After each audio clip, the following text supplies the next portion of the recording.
Waalaikumsalam warahmatullahi wabarakatuh. Alhamdulillahirabbil alamin wa bihi nasta'inu ala umuri dunya waddin wassalatu wassalamu ala asyrafil anbiya'i wal mursalin sayyidina wa maulana Muhammadin wa ala alihi wa sahbihi ajma'in amma ba'd. Subhanaka la ilma lana illa ma 'allamtana innaka antal alimul hakim wa tub alaina innaka antat tawwabur rahim. Rabbi shrah li sadri wa yassir li amri wahlul 'uqdatam min lisani yafqahu qawli. Amin ya rabbal alamin. Raditu billahi rabba wa bil islami dina wa bi Muhammadin nabiyya wa rasula. Rabbi zidni ilma warzuqni fahma. Allahumma 'allimna ma yanfa'una wa zidna ilma. Kaum muslimin, muslimat, bapak-bapak, ibu-ibu, hadirin, hadirat. Alhamdulillah pada pagi hari ini kita bisa berjumpa lagi dalam sebuah kajian Fiqhu As-Sirah An-Nabawiyah dengan kitab karangan Al-Syekh Muhammad Sa'id Ramadan Al-Buti rahimahullahu ta'ala rahmatan wasi'ah. Pada pembahasan lalu kita sudah membahas tentang khalwah atau uzlahnya Nabi Shallallahu Alaihi Wasallam menjelang beliau mendapatkan wahyu dari Allah Subhanahu Wa Taala, di mana beliau melihat masyarakatnya yang semakin jauh, semakin tidak beraturan, semakin mereka melakukan perbuatan-perbuatan kezaliman, maka beliau pun mencari ketenangan dengan cara berkholwah di Gua Hiro. Ya, sampai akhirnya kemudian beliau didatangi oleh malaikat Jibril dan memberitahukan bahwa beliau telah diangkat, diberikan wahyu oleh Allah Subhanahu wa taala. Nah, apa itu sebenarnya wahyu ya? Apakah wahyu itu sama dengan ilham? Kemudian bagaimana datangnya wahyu kepada Rasulullah Shallallahu Alaihi Wasallam? Apakah wahyu bisa diberikan kepada selain Nabi atau selain Rasul? Ya, kemudian bagaimana orang-orang Barat atau Orientalis, orang-orang Barat yang mempelajari keislaman, tetapi mereka tidak beriman kepada Allah, bagaimana mereka kemudian menyebarkan kebohongan-kebohongan tentang wahyu ini. Baik, Bismillahirrahmanirrahim. Bad'ul wahyi. Rawal imamu al-Bukhari ani sayyidati Aisyata tasifu kaifiyata bad'il wahyi wa taqul. Diriwayatkan oleh Imam Bukhari dari sahabat Aisyah, Sayyidah Aisyah radhiyallahu anha, kaifiyata bad'i al-wahyi wa taqul. Bagaimana permulaan wahyu itu turun, ya. Bagaimana permulaan Al-Qur'an turun kepada Rasulullah Shallallahu alaihi wasallam. Ya, jadi wahyu itu secara bahasa adalah al-isyarah as-sari'ah, yaitu isyarat yang cepat, ya, isyarat yang sangat cepat sekali.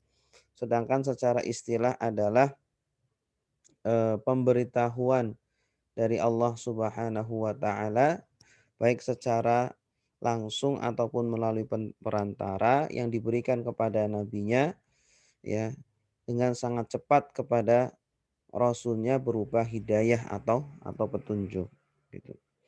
Nah, bagaimanakah permulaan wahyu kepada Rasulullah Shallallahu alaihi wasallam? Nah, insyaallah yang akan kita bahas pada pagi hari ini.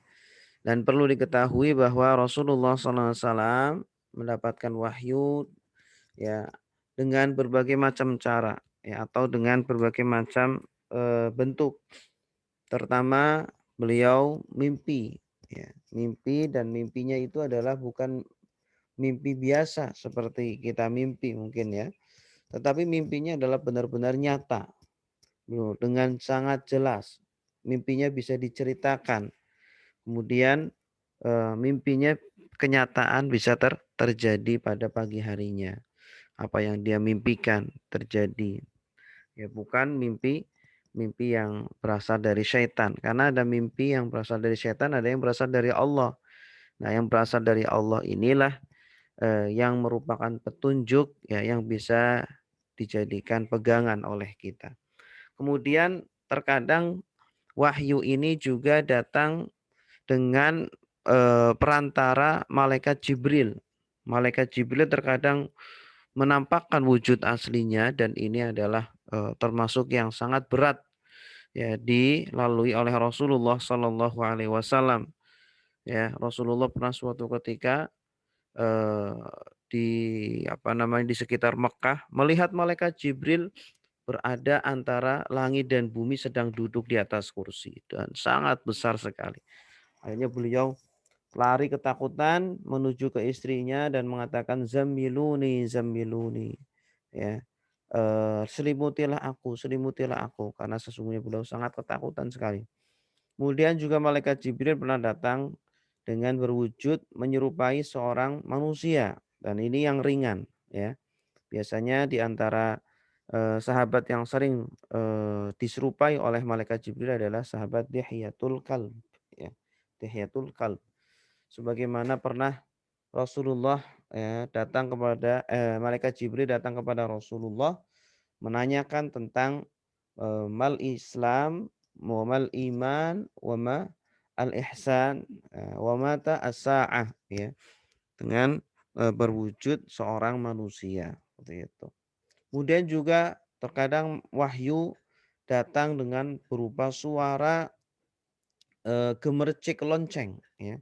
Suara yang didengar oleh Nabi dan suara itu sangat berat diterima oleh Nabi. Tiba-tiba Rasulullah SAW faham dengan maksud ya yang disampaikan oleh Allah Subhanahu wa taala melalui suara tersebut. Nah, itulah di antara jenis-jenis wahyu yang diterima oleh Rasulullah Sallallahu Alaihi Wasallam. Dan permasalahan wahyu ini adalah permasalahan yang menjadi pondasi di dalam agama Islam ini. Ya, karena wahyu ini adalah dasar atau pijakan ya yang kalau bisa diruntuhkan oleh orang-orang yang memusuhi Islam maka agama ini bisa runtuh seperti itu karena semuanya berlandaskan dengan wahyu ajaran-ajaran kita baik akidah ataupun syariah semuanya berlandaskan dengan wahyu ya dari Al-Qur'an dari sunnah ya kalau kita sudah tidak percaya dengan wahyu tidak percaya dengan Al-Qur'an atau sunnah ya sudah tidak ada harapan dari agama kita. Na'udzubillahi min dzalik. Nah, kita lihat bagaimana permulaan wahyu datang kepada Rasulullah Shallallahu alaihi wasallam. Awwalu ma budi'a bihi Rasulullah Shallallahu alaihi wasallam ar-ru'ya as-salihah fin naum. Ya.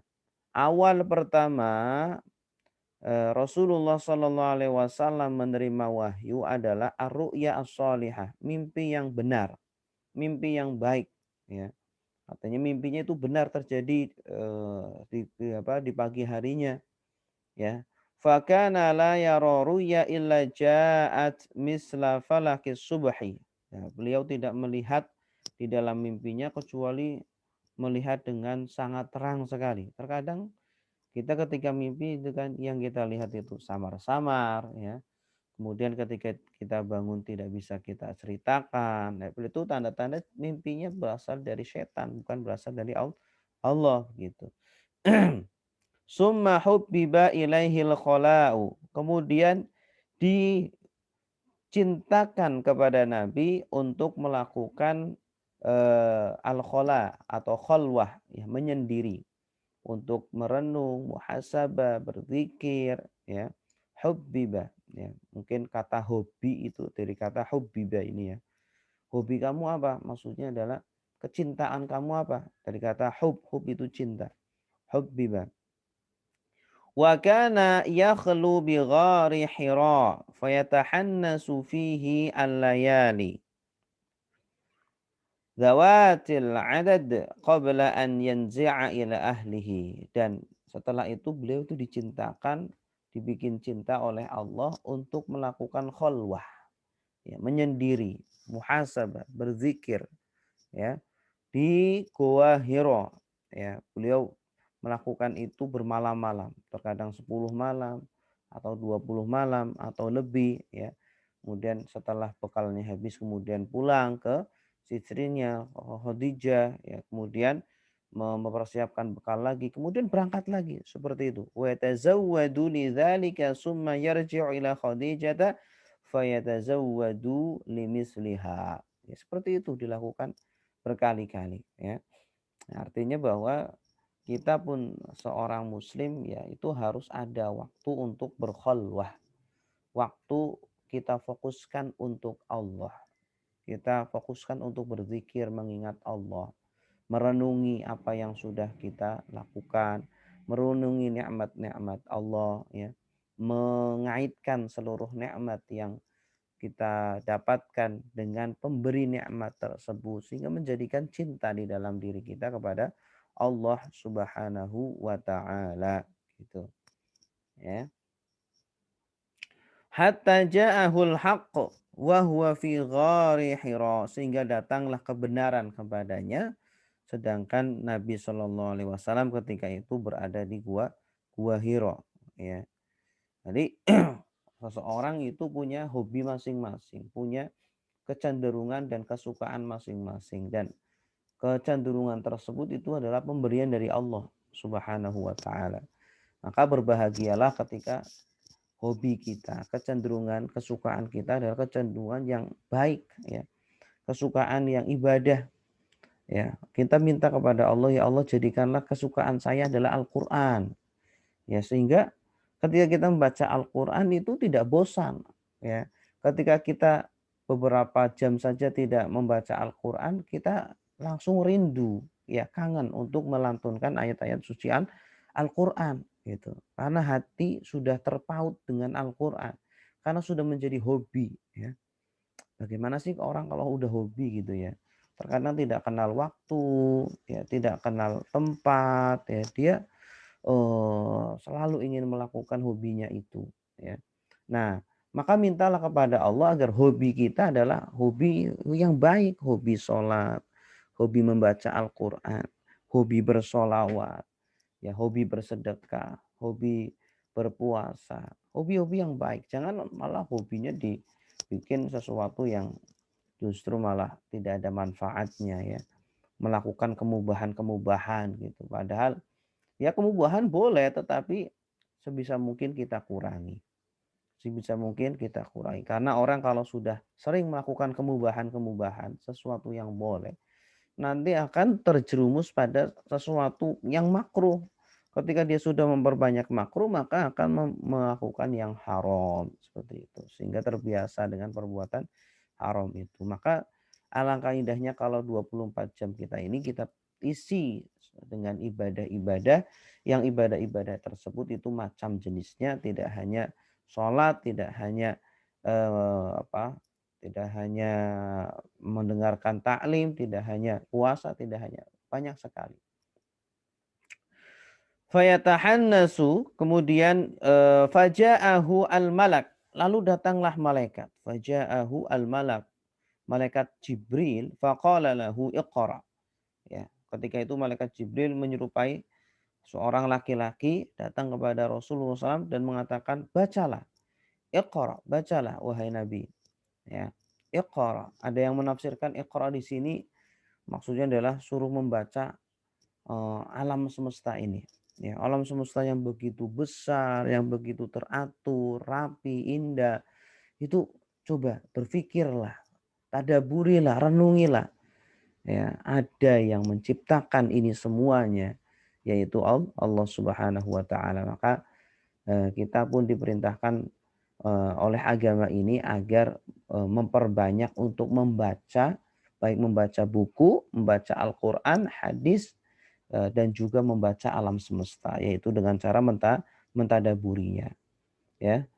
Mengaitkan seluruh nikmat yang kita terima dengan pemberi nikmat. Ketika kita mau makan, kita lihat di depan kita ada nasi. Dari manakah nasi ini? Siapakah ya? Bagaimana nasi ini bisa sampai kepada kita? Itu melalui proses yang sangat panjang.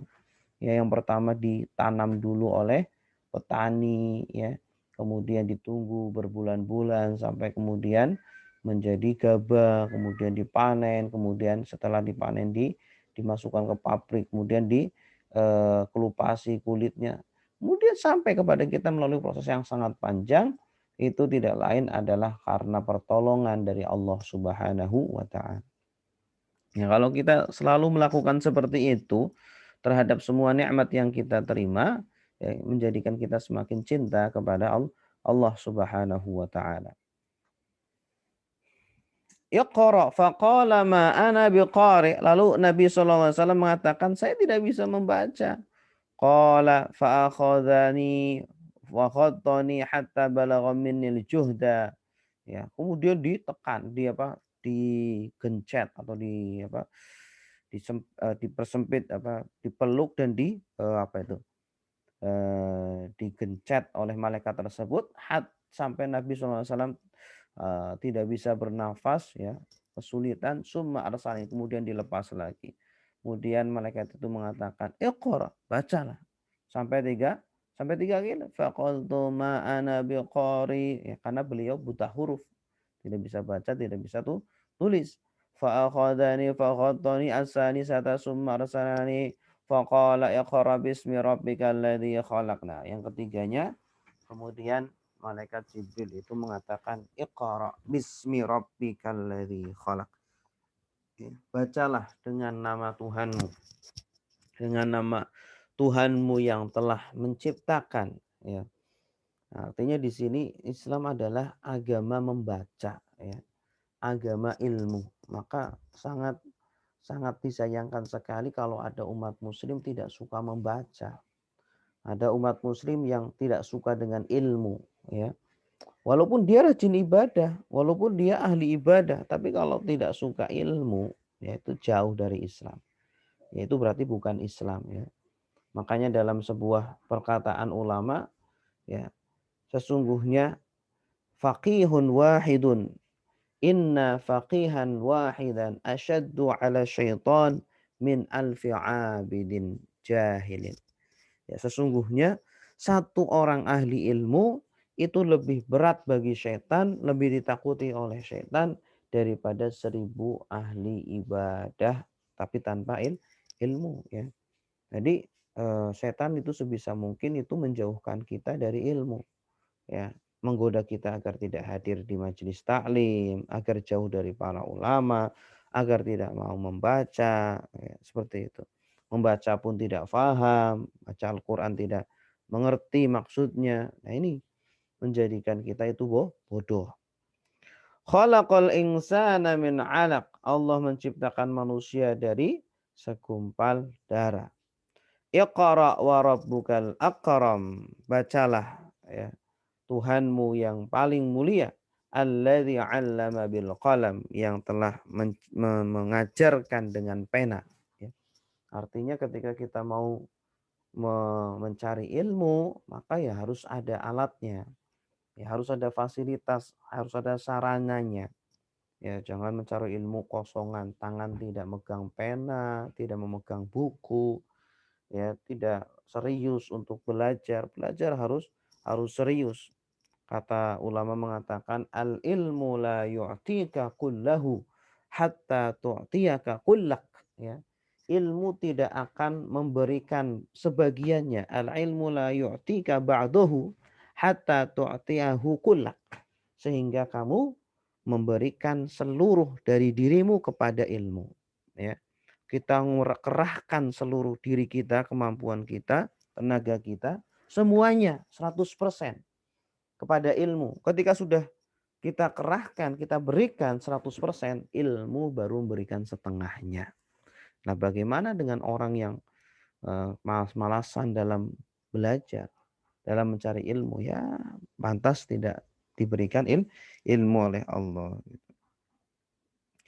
Faraja'a biha Rasulullah sallallahu alaihi wasallam yarjufu fuaduhu. Setelah itu Rasulullah SAW kembali pulang ke Sayyidah Aisyah dalam kondisi yang gemetar, ketakutan, ya.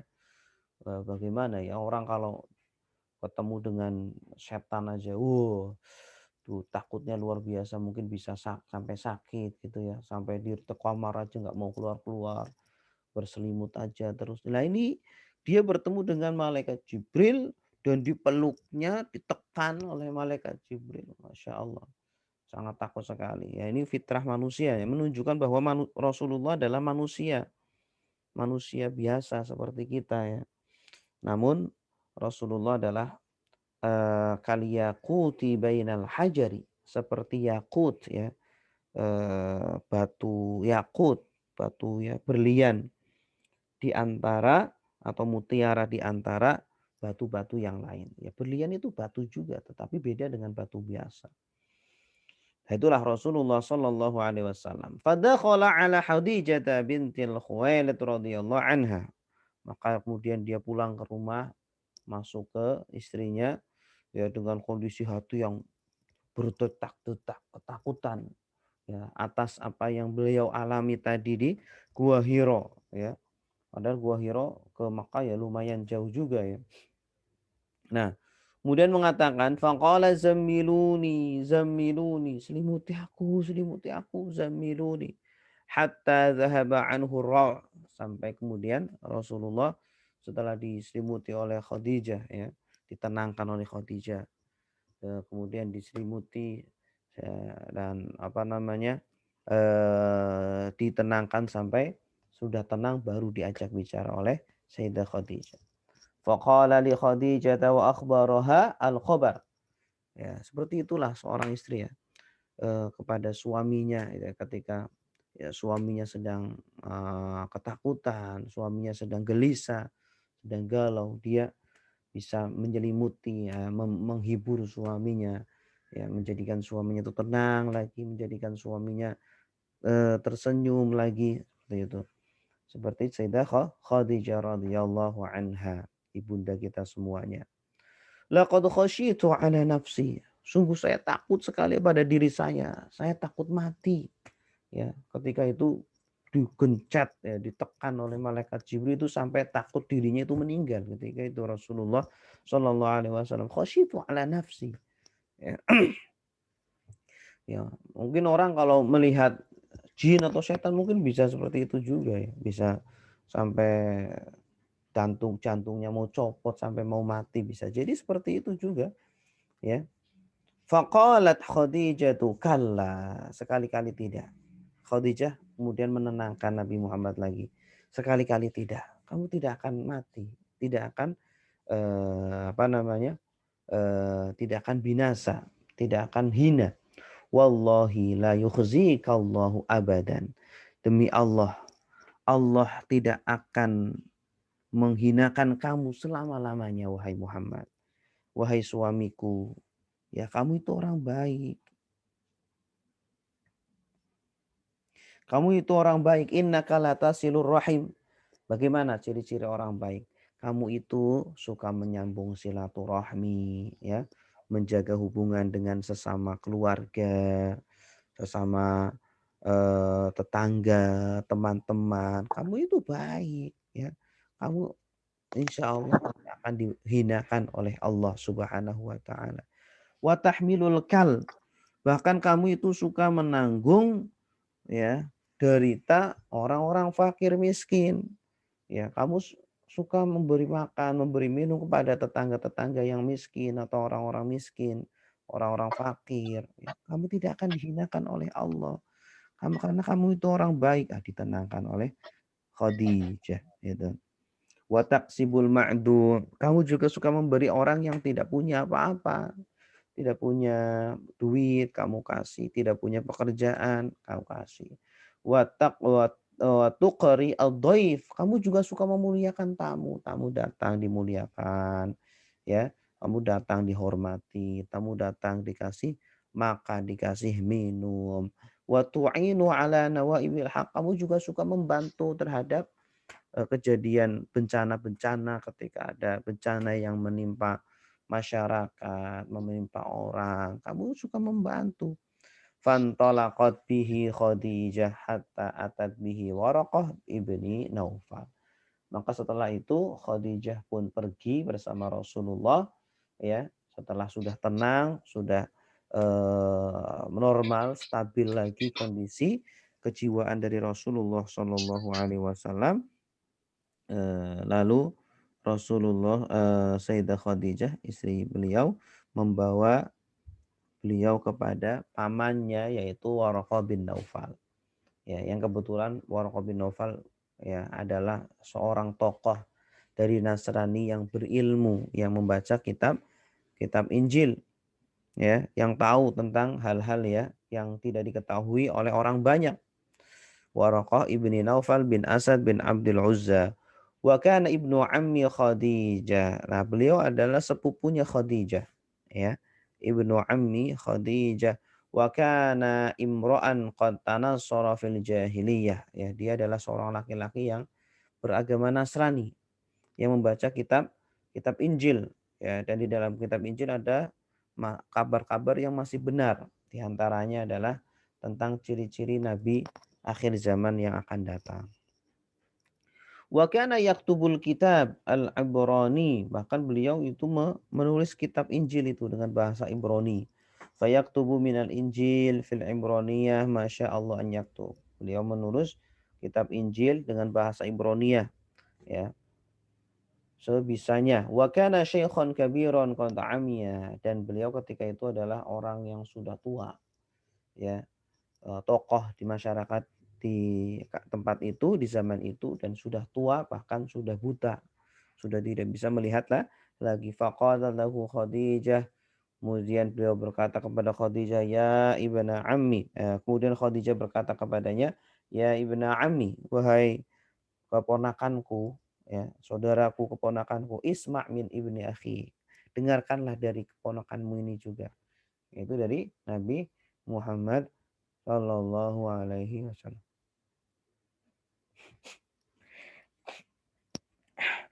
Faqala lahu Waraqah, ya ibn akhi madza tara? Maka Waraqah pun bertanya kepada Nabi Sallallahu Alaihi Wasallam, wahai keponakanku, apa yang kau lihat?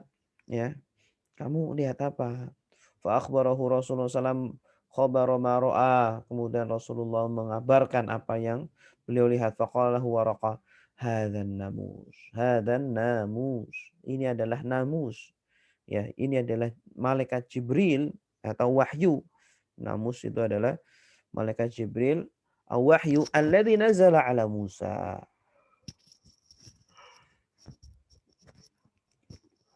Yang juga datang kepada Nabi Musa. Ya laitani fiha jada'an syaban qawiyan. Laitani akunu hayyan idh yukhrijuka qaumuka. Faqala Rasulullah sallallahu alaihi wasallam, awa mukhzihihum? Ya. Ya. Jadi ketika itu Waraqah sudah yakin. Setelah diceritakan, dikisahkan oleh Nabi Muhammad apa yang beliau alami, apa yang beliau lihat, maka Waraqah mengatakan bahwa sungguh itu adalah malaikat Jibril. Itu adalah wahyu yang datang kepada Nabi Musa alaihi salam. Dan sungguh, ya, seandainya ketika engkau, ya, diusir oleh kaummu, diusir oleh umatmu, ya, karena kau akan mendakwahkan agama yang benar ini, dan kamu konsekuensinya akan diusir oleh umat ini, ya, sebagaimana dijelaskan di dalam Injil, ya, kalau saya masih muda ketika itu, pasti saya akan membela kamu, saya akan bersama kamu, akan memeluk agamamu, ya. Tapi saya, Waraqah, ketika itu sudah sangat tua. Waraqah ketika itu sudah buta. Dan ketika Rasulullah SAW berdakwah, Waraqah sudah meninggal, sehingga tidak bisa membantu dan membela Rasulullah SAW. Nabi Muhammad pun heran, padahal kaumnya adalah orang yang sangat mencintainya, bahkan menggelarinya Al-Amin, ya. Kaumnya sangat menghormatinya. Apakah iya mereka bisa mengusir aku? Ya, sedangkan aku adalah orang yang sangat dicintai oleh mereka. Heran Nabi Muhammad SAW. Tapi Waraqah sudah tahu bahwa akan terjadi, ya, apa yang dia katakan, karena sudah tercatat di dalam kitab Injil, ya, bahwa Nabi akhir zaman ini akan diusir oleh kaumnya. Qala na'am lam ya'ti rajulun qattu bimisli ma ji'ta bihi illa udiya. Tidak ada seorang nabi pun, tidak ada seorang rasul pun, ya, yang datang dengan wahyu, ya, seperti yang kamu datangkan itu, kamu diberikan itu, kecuali pasti akan dimusuhi. Ya, artinya bahwa semua nabi, semua rasul itu pasti akan dimusuhi. Orang-orang yang mendakwahkan Islam pasti ada musuhnya. Para ulama, para kiai pasti ada musuhnya. Nah, tinggal kita pilih ya, kita mau ikut kepada para ulama, para kiai yang mereka itu pasti ada tantangan, rintangannya, ada musuh-musuhnya, atau kita mengikuti orang-orang yang memusuhi kiai atau ulama seperti itu. Wa in yudrikuni yaumaka ansuruka nasran mu'azzara summa lam yalbas waraqa an tufiya wa fatara al wahyi. Dan Waraqah mengatakan, seandainya saya mendapati kamu ketika itu, pasti aku akan menolong kamu sekuat-kuatnya. Saya akan menjadi pembela kamu. Ya, saya akan backingin kamu. Tetapi tidak lama setelah itu ternyata Waraqah pun meninggal. Ya, kemudian setelah itu wahyu tidak turun-turun lagi. Ya, ada yang mengatakan 40 hari, ada yang mengatakan sampai bertahun-tahun ya. Waqtalafa az-zaman alladhi fatara fihi al-wahyi faqila salasu sanawat. Ada yang mengatakan 3 tahun. Setelah itu wahyu tidak turun-turun 3 tahun. Ya, 3 tahun cukup lama ini. Sehingga menjadikan Nabi SAW pun galau, sedih lagi ya. Ketika beliau sudah yakin, ini dari Allah ini. Ternyata kok tidak turun lagi. Beliau merasa apakah gara-gara saya itu yang lari ya, ketakutan. Kemudian Allah tidak suka sehingga kemudian Allah meninggalkan aku. Nah, beliau merasa bersalah. Wa qila aqallu min dzalik, ada yang mengatakan kurang dari 3 tahun. Warraji marwahul Baihaqi anal mudda kana sittata ashhur. Yang lebih kuat adalah pendapat Imam Razi bahwa fatrah ya, kekosongan wahyu itu selama 6 bulan. Summa rawal Bukhari an Jabir ibni Abdullah qal wa huwa yuhaddisu an fatratil wahyi. Diriwayatkan dari Imam Bukhari dari sahabat Jabir bin Abdullah, beliau menceritakan tentang waktu kekosongan wahyu. Faqala fi hadisih, dia berkata di dalam hadisnya, bainama ana amshi idh sami'tu sautan minas sama. Ya, suatu ketika Rasulullah ketika sedang berjalan mendengar suara dari langit. Suara ya, dari langit.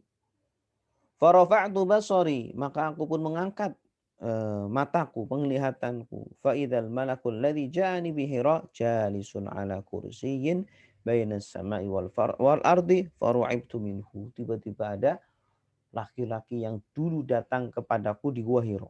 Ya, dengan fisik yang sangat besar ya, antara langit dan bumi, duduk di atas kursi ya. Kemudian Rasulullah makin ketakutan lagi ya, lebih menakutkan dari yang beliau jumpai di Gua Hira. Faraja'tu faqultu zammiluni zammiluni, kemudian beliau lari ketakutan pulang ke rumahnya kepada Sayyidah Khadijah dan mengatakan zammiluni zammiluni, selimuti aku selimuti aku. Fa anzalallah, maka Allah Subhanahu wa taala pun menurunkan Al-Qur'an, ya ayyuhal muddatsir, wahai orang yang berselimut, kum fa'angzir, berdirilah, bangunlah, fa'angzir, lalu berilah peringatan ya, sampaikanlah kepada kaummu petunjuk, sampaikanlah agama Islam ini yang benar. Ya, ini adalah perintah untuk berdakwah ya kepada Rasulullah SAW. Ila qaulihi, sampai firman-Nya, warrujza fahjur, dan perbuatan buruk tinggalkanlah. Fahamiyal wahyu wa tawatar. Kemudian setelah itu wahyu pun turun lagi dan terus menerus.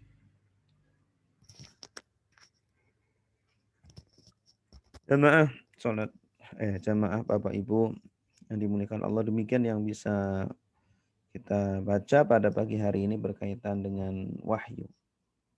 Ya, berkaitan dengan permulaan wahyu yang turun kepada Rasulullah Shallallahu Alaihi Wasallam. Nah, nanti ada ibrah dan ada pelajaran yang bisa kita ambil dari kisah ini, bahwa di antaranya adalah bahwa wahyu ini adalah al-asas.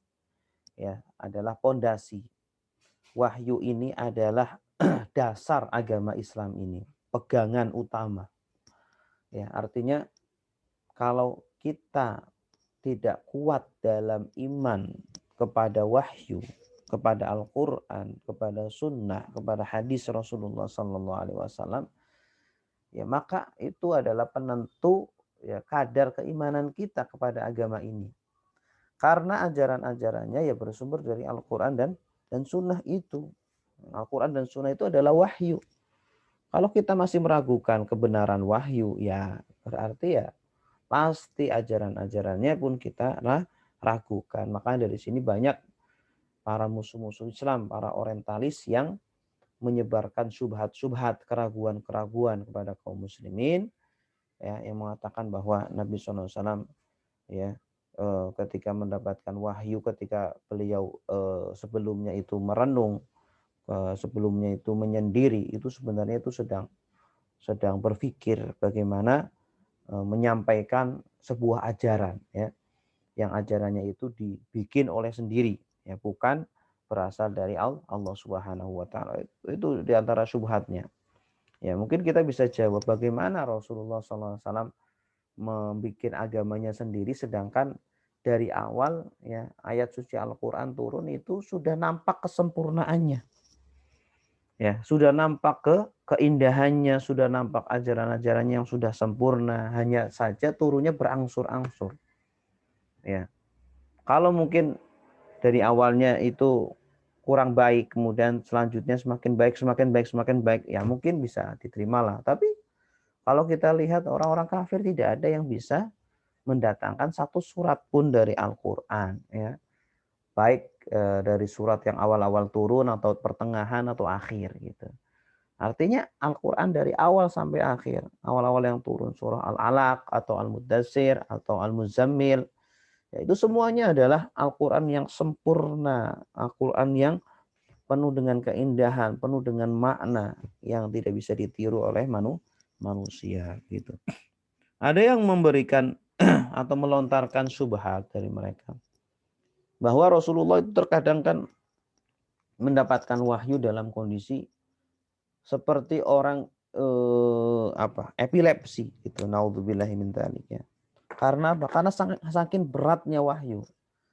Terutama ketika wahyu datang berupa suara lonceng itu. Sampai kadang Rasulullah SAW itu tidak sadarkan diri mendapatkan wahyu tersebut. Nah, ini dianggap oleh mereka itu Rasulullah itu sedang epilepsi gitu. Naudzubillahi min dzalik ya. Kalau epilepsi itu beda dengan orang yang mendapatkan wahyu. Orang epilepsi ya orang tidak sadar dan ketika dia berbicara, ketika sudah sadar yang dibicarakan ya hal-hal biasa saja, tidak sesuatu yang wah. Ya, tetapi Rasulullah ketika beliau mendapatkan wahyu memang ya tidak ada yang tidak bisa diajak bicara oleh orang-orang di sekitarnya ketika itu karena sedang fokus dengan Allah.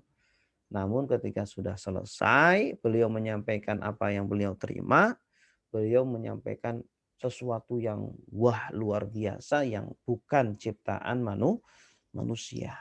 Ya, tetapi itu berasal dari Allah Subhanahu wa taala yang ya orang-orang Arab tidak ada yang bisa membuat seperti itu, yaitu Al-Qur'an Al-Karim ini. Ya. Insyaallah kita akan terlindungi dari syubhat-syubhat mereka, orang-orang kafir, orang-orang yang ya sebenarnya mereka adalah orang-orang cerdas ya. Mereka belajar Islam, bahkan serius meneliti tentang Islam. Bahkan mereka ada yang menghafal Al-Quran, menghafal hadis, mengarang buku, mengarang kitab. Tetapi tujuannya adalah untuk menyebarkan keraguan-keraguan di dalam umat Islam. Ya. Maka kita sebagai umat Islam harus terus membaca, harus terus belajar, menggali ilmu, tidak kenal waktu, tidak kenal umur, agar kita terhindar dari pemahaman-pemahaman yang menyimpang seperti mereka.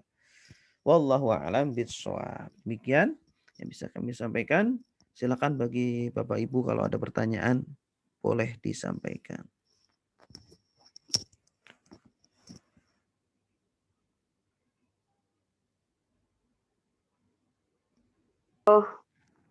turunnya wahyu ya Ustadz.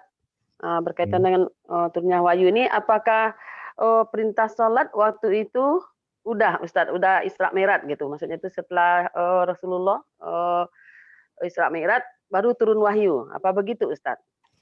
Kalau Isra Mi'raj itu menjelang Rasulullah Shallallahu Alaihi Wasallam hijrah ke Madinah. Jadi setelah sekitar 12 tahun, ya. Setelah 12 tahun Rasulullah diangkat menjadi Rasul, ya, atau 13 tahun, kemudian beliau Isra Mi'raj. Ya, dan Isra Mi'raj itu baru ada perintah sholat. Kemudian ada yang mengatakan sebelum itu ada sholat. Tapi sholatnya itu cuma 2 waktu. Ya, ketika pagi dan ketika sore. Begitu. Nah, kemudian perintah sholat datang lagi ketika Rasulullah SAW melakukan Isra dan Mi'raj. Di atas sana Rasulullah menerima wahyu perintah untuk melakukan sholat 5 waktu gitu. Jadi ketika itu belum, karena memang ketika di Makkah itu rata-rata ayat-ayatnya, ya, hadis-hadisnya itu berkaitan dengan akidah, berkaitan dengan penanaman pondasi-pondasi agama, ya, atau berkaitan tentang keyakinan, tentang hari kiamat, tentang keesaan Allah, tentang perenungan alam semesta ini, ya, tentang perbuatan-perbuatan baik, tentang orang-orang kafir yang membangkang, tentang kisah-kisah Nabi terdahulu gitu. Sedangkan nanti 10 tahun ketika di Madinah, nah di sana ayat-ayatnya banyak berbicara tentang syariat, tentang zakat, tentang haji, tentang muamalah, jual beli, hutang, riba, minuman keras dan lain sebagainya. Itu ada di mana? Ada di Madinah begitu. Karena ketika itu iman sahabat sudah kuat, ya, sahabat sudah banyak dan mereka itu sudah siap untuk menerima perintah-perintah, ya, atau larangan-larangan, itu sudah siap begitu, ya. Itu yang dijadikan oleh kita kaum muslimin, ya, ketika ingin mendidik anak itu dikuatkan dulu keimanannya, ya, dikuatkan dulu dasarnya, ya, pengetahuannya. Nih, jadi ketika kita ingin menyuruh anak sholat, ya pertama kali kita sebutkan, kita jelaskan pentingnya sholat, ya. Kemudian sholat, sejarahnya sholat seperti apa. Kemudian sholat itu bagaimana. Kemudian kita contohkan sholat yang benar. Kita datangkan di masjid, sholat berjamaah. Nah setelah itu baru kita perintahkan. Ya, kamu sudah tahu kan sholat itu adalah perintah Allah. Sholat itu baik. Sholat. Setelah itu baru kita perintah. Jadi ada kaidah mengatakan at-ta'lif qabla taklif. At-ta'lif qabla ta'lif. At-ta'lif, ta'lif itu apa? Pengenalan dulu, ya, pengenalan dulu sebelum pembebanan. Ya, dikenalkan dulu, diakrabkan dulu, dijadikan dia jatuh cinta dulu. Baru setelah itu diperintahkan seperti itu. Ya. Perintah atau larangan khamr juga sama, ya. Dulu itu para sahabat itu dengan khamr itu seperti ngeteh biasa, seperti ngopi gitu di warung-warung gitu. Ya, karena belum haram ketika itu dan sudah mentradisi gitu. Berat untuk ditinggalkan gitu. Bahkan di depan-depan rumah mereka itu ada khamr-khamr, ya, yang bisa mereka minum gitu. Nah, ketika itu nggak mungkin ayat langsung melarang khamr, ya. Kalau langsung dilarang mungkin sahabat banyak yang murtad, ya. Mungkin banyak yang keluar dari Islam. Kemudian Al-Qur'an makanya turunnya berangsur-angsur, di antaranya tujuannya adalah apa? Agar masyarakat itu bisa meninggalkan kebiasaan buruknya itu secara bertahap dan secara mantap, ya. Secara bertahap dan mantap. Maka turunlah Al-Qur'an tentang khamr, ya, yang membicarakan, ya, tentang khamr. Khamr itu, ya, ada baiknya ada buruknya sih, tetapi buruknya lebih besar daripada baiknya gitu, ya. Kemudian perintah untuk meninggalkan khamr ketika mau sholat. Kenapa? Kalau dalam kondisi mabuk nanti apa? Baca Qur'annya nggak benar gitu. Akhirnya sahabat itu ketika itu mulai mengurangi khamr. Ya, mulai mengurangi khamr walaupun tidak ditinggalkan total tetapi dikurangi. Sampai sahabat terbiasa untuk mengurangi khamr, akhirnya diturunkanlah ayat secara total mengharamkan khamr dan sahabat ketika itu sudah siap gitu. Akhirnya ketika itu semua sahabat menumpahkan khamr-khamrnya di jalanan Madinah dan jalanan Madinah menjadi becek ketika itu. Gara-gara apa? Khamr yang sangat banyak yang dituangkan gitu.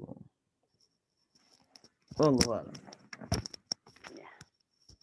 Terima kasih Ustadz Ya, penjelasannya. sama-sama.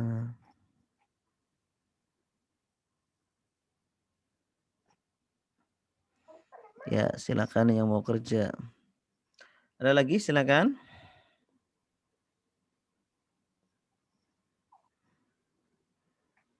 Ya, perlu diketahui bahwa kajian kita ya insya Allah dirubah asalnya hari Sabtu ya, untuk sirah ini ya menjadi hari Rabu karena ada perubahan jadwal saya. Jadi hari Sabtu saya tidak bisa. Jadi rubah hari Rabu insya Allah kalau tidak ada halangan. Insya Allah selalu dipantau grup WA-nya karena informasi selalu dari situ. Gitu ya.